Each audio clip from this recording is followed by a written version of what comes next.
En profitant d'une grande chaîne d'approvisionnement, Querétaro a toutes les chances de profiter de phénomènes tels que le nearshoring. Alors ça, c'est pas moi qui le dis, c'est tout simplement Ken Salazar, l'ambassadeur actuel américain. On va voir un petit peu comment Querétaro, la ville de Santiago de Querétaro, et puis il y a l'état de Querétaro, comment finalement cette ville et cet état est véritablement devenu aujourd'hui un mastodonte économique, un mastodonte à l'échelle nationale, ce qui lui a permis aujourd'hui d'attirer énormément de capitaux, notamment étrangers. Alors il faut bien comprendre que Querétaro, bien qu'aujourd'hui ce soit une ville très développée, tout ça s'est fait très rapidement, ok? Il y a 15 ans encore, Querétaro était un petit peu considéré comme un petit pueblito, ok? Les gens de Mexico City regardaient ça un petit peu de loin, on passait par ici de temps en temps, mais voilà, depuis 15 ans, il faut bien constater la chose, c'est qu'aujourd'hui, Querétaro est devenu un centre économique très important. Justement, dans cette vidéo, je vais vous parler un petit peu à la fois de l'histoire économique de cette ville et surtout de l'avenir. Qu'est-ce que projette finalement cette attractivité économique pour la ville de Querétaro. Alors au-delà de son attractivité économique, c'est vrai que Querétaro est particulièrement reconnu à la fois chez les Mexicains, mais aujourd'hui parmi les étrangers, comme une ville offrant une qualité de vie vraiment impressionnante, à la fois en termes d'infrastructure, c'est d'ailleurs un point central sur lequel je vais revenir durant cette vidéo, et puis de manière générale sur l'ambiance de cette ville, il n'y a qu'à regarder un petit peu autour de soi. Donc premier point, petit point historique pour bien comprendre que Querétaro a un ancrage historique fort grâce à une chose, c'est ce qu'on appelle la région El Barrio.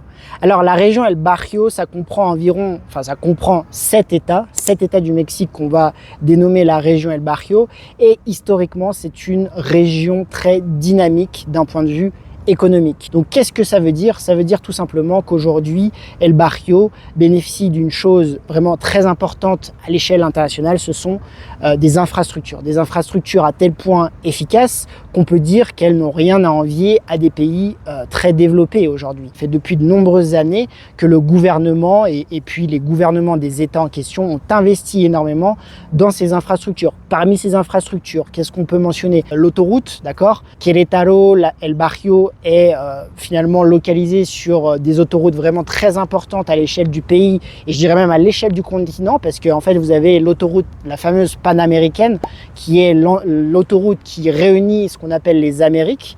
Donc ça c'est le premier point. Ensuite vous aviez également les voies ferrées dans cette région, et notamment avec les fameuses entreprises américaines, canadiennes et mexicaines qui permettent donc de faire transiter la marchandise entre les pays d'Amérique du Nord. Une multitude d'aéroports internationaux, plus ou moins anciens, modernes, mais vous avez des aéroports vraiment très importants à l'échelle du pays. Ça c'est pour la partie infrastructure qui demeure le point central et finalement la raison de la réussite de cette région. Donc quelles sont les conséquences pratiques finalement pour Querétaro? Eh bien tout simplement Querétaro a pris le leadership sur cette région et est devenu un petit peu le point principal pour concentrer les capitaux.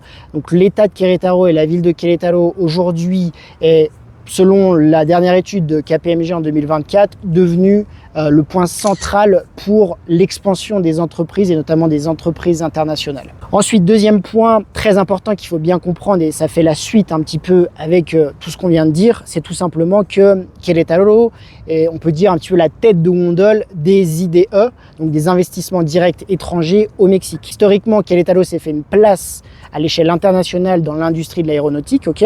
Encore récemment, vous avez eu une convention en 2023 à Paris où des entreprises comme Safran ont pu annoncer 93 millions de dollars d'investissement, créant à court terme plus de 2000 emplois. Donc vous avez des centaines de millions comme ça qui sont investis chaque année par de grosses entreprises et par une industrie très importante. Et puis toujours plus d'actualité avec Querétaro, puisqu'encore récemment, je lisais ça hier, et bien en septembre 2024, l'entreprise française également, Valeo, qui est un espèce de fournisseur de pièces pour les constructeurs automobiles, eh bien a annoncé 160 millions d'investissements, créant plusieurs centaines d'emplois sur les prochains mois.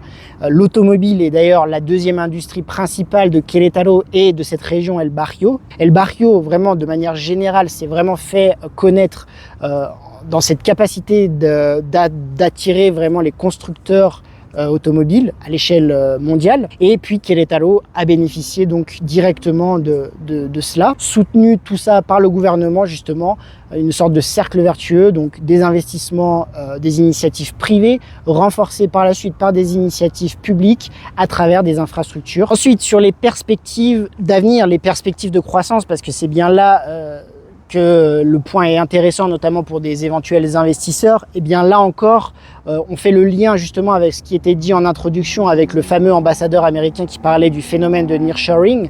Et bien tout ça va bénéficier à Querétaro, comme vous vous en doutez, puisque grâce au phénomène de nearshoring, donc on attire de plus en plus de capitaux étrangers et automatiquement, à partir du moment où les entreprises se penchent un petit peu plus sur le Mexique, ils vont automatiquement se diriger pour la plupart vers Querétaro. On a mentionné l'aéronautique. L'aéronautique, il faut bien comprendre que c'est une industrie en plein essor. Déjà, le premier point, c'est qu'il y a des exigences de qualité, de technologie de plus en plus importantes, de sécurité de manière générale, ce qui font que on renforce de plus en plus la chaîne d'approvisionnement.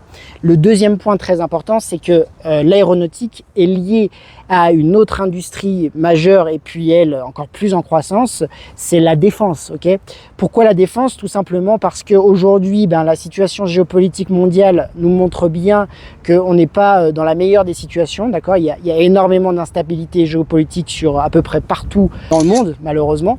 Et donc forcément, les budgets défense des pays ont fortement augmenté. Et donc tout ça indirectement va renforcer finalement les carnets de commandes des fournisseurs et donc de ces mêmes entreprises qui fabriquent les différents composants. Alors pour conclure dans cette vidéo, deux choses. Déjà, bien des perspectives d'expansion, de croissance très intéressantes pour un investisseur et des fondamentaux économiques forts. Ça, c'est vraiment ce qui rassure et ce qui rend très stable finalement ce marché à Querétaro. Alors, point important, des industries très importantes dans le pays, mais ce n'est pas tout, d'accord? Il y a vraiment des industries aéronautiques, automobiles, mais ce n'est pas l'unique chose qui me fait penser que Querétaro est vraiment stable.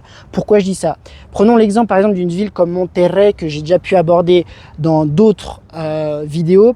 Monterrey est aussi l'un de ces gros pôles économiques qui attirent énormément les entreprises étrangères. C'est notamment là-bas où a investi Tesla, okay, où ils vont faire leur plus grosse manufacture pour préparer les Tesla justement. Mais à la différence d'une ville comme Monterrey, Querétaro, ce que j'aime à Querétaro en tout cas, c'est que ils ont été assez perspicaces, ils ont été assez intelligents dans la diversification de leur économique, puisqu'ils ont en parallèle développé aussi le tourisme. Et ça, le tourisme, c'est quand même très important. C'est peut-être pas le tourisme qu'on entend le plus parler au Mexique, mais croyez-moi, il y a quand même des chiffres importants qu'il faut connaître. Alors la première chose, c'est que par exemple on peut mentionner la Peña de Bernal. La Peña de Bernal, c'est un lieu qui est devenu assez populaire, okay, notamment grâce aux réseaux sociaux, Instagram, etc. La tendance était un petit peu de venir là-bas pour prendre sa petite photo devant ce monolithe. En fait, c'est un monolithe et donc voilà, grâce aux réseaux sociaux, c'est devenu très populaire. En plus de ça, le village est vraiment très pittoresque. On est vraiment un petit peu dans le cliché mexicain. Au Mexique, vous avez 132 pueblos mágicos. La Peña de Bernal représente l'un des pueblos mágicos le plus visité au Mexique.